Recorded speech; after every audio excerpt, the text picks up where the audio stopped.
treasure your marriage. It is a God-given privilege." When I got home that night as my wife served dinner, I held her hand and said, "I've got something to tell you." She sat down and ate quietly. Again I observed the hurt in her eyes. Suddenly I didn't know how to open my mouth. But I had to let her know what I was thinking. "I want a divorce." I raised the topic calmly. She didn't seem to be annoyed by my words. Instead she asked me softly, "Why?" I avoided her question. This made her angry. She threw away the chopsticks and shouted at me, "You are not a man." That night, we didn't talk to each other. She was weeping. I knew she wanted to find out what had happened to our marriage. But I could hardly give her a satisfactory answer. She had lost my heart to Jane. I didn't love her anymore. I just pitied her. With a deep sense of guilt, I drafted a divorce agreement which stated that she could own our house, our car, and 30% stake of my company. She glanced at it and then tore it into pieces. The woman who had spent 10 years of her life with me had become a stranger.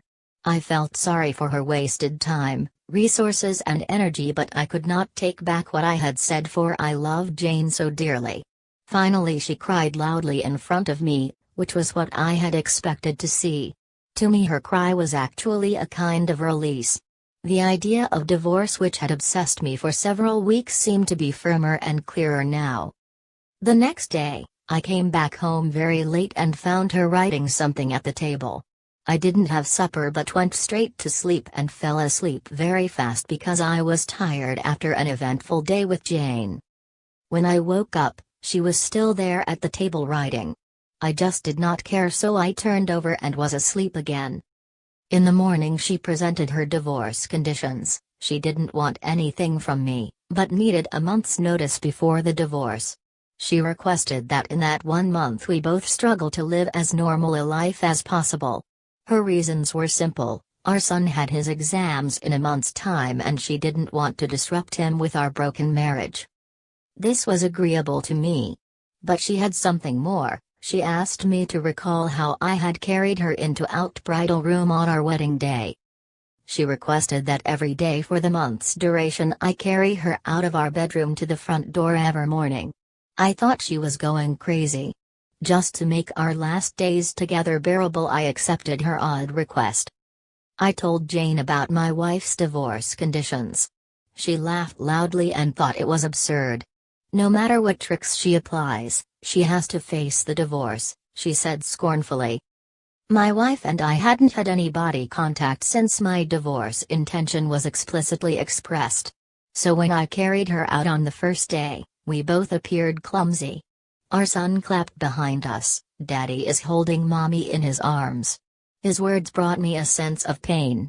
From the bedroom to the sitting room, then to the door, I walked over 10 meters with her in my arms. She closed her eyes and said softly, "Don't tell our son about the divorce."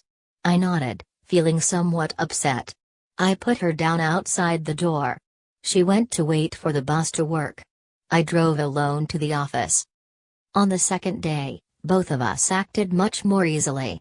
She leaned on my chest. I could smell the fragrance of her blouse. I realized that I hadn't looked at this woman carefully for a long time. I realized she was not young anymore. There were fine wrinkles on her face, her hair was graying. Our marriage had taken its toll on her. For a minute I wondered what I had done to her. On the fourth day, when I lifted her up, I felt a sense of intimacy returning. This was the woman who had given 10 years of her life to me.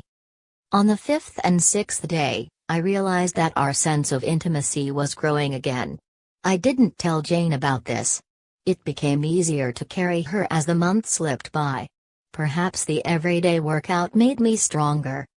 She was choosing what to wear one morning. She tried on quite a few dresses but could not find a suitable one.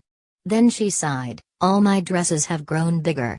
I suddenly realized that she had grown so thin, that was the reason why I could carry her more easily. Suddenly it hit me.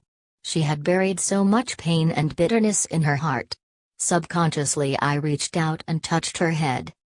Our son came in at the moment and said, "Dad, it's time to carry Mom out." To him, seeing his father carrying his mother out had become an essential part of his life. My wife gestured to our son to come closer and hugged him tightly. I turned my face away because I was afraid I might change my mind at this last minute. I then held her in my arms, walking from the bedroom, through the sitting room, to the hallway. Her hands surrounded my neck softly and naturally. I held her body tightly, it was just like our wedding day.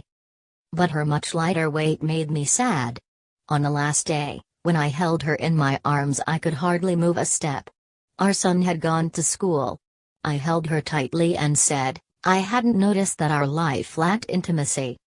I drove to office. Jumped out of the car swiftly without locking the door.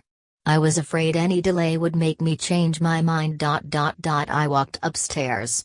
Jane opened the door and I said to her, Sorry, Jane, I do not want the divorce anymore. She looked at me, astonished, and then touched my forehead. Do you have a fever? She said. I moved her hand off my head. Sorry, Jane, I said, I won't divorce. My marriage life was boring, probably because she and I didn't value the details of our lives, not because we didn't love each other anymore. Now I realize that since I carried her into my home on our wedding day, I am supposed to hold her until death do us apart. Jane seemed to suddenly wake up. She gave me a loud slap and then slammed the door and burst into tears.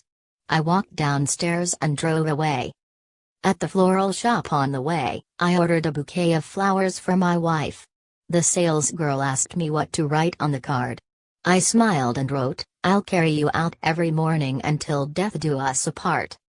That evening I arrived home, flowers in my hands, a smile on my face. I run upstairs, only to find my wife in the bed, dead. My wife had been fighting cancer for months and I was so busy with Jane to even notice. She knew that she would die soon and she wanted to save me from the whatever negative reaction from our son, in case we push through with the divorce. At least, in the eyes of our son, I'm a loving husband. The small details of your lives are what really matter in a relationship. It is not the mansion, the car, property, the money in the bank. These create an environment conducive for happiness but cannot give happiness in themselves. So find time to be your spouse's friend and do those little things for each other that build intimacy. Do have a real happy marriage. Genesis 2:22-24. Then the Lord God made a woman from the rib he had taken out of the man, and he brought her to the man. The man said, This is now bone of my bones and flesh of my flesh. She shall be called woman, for she was taken out of man. For this reason a man will leave his father and mother and be united to his wife, and they will become one flesh. Colossians chapter 3 verse 18-19. Wives, submit to your husbands, as is fitting in the Lord. Husbands, love your wives and do not be harsh with them. Thank you for watching. Do not forget to subscribe. God bless.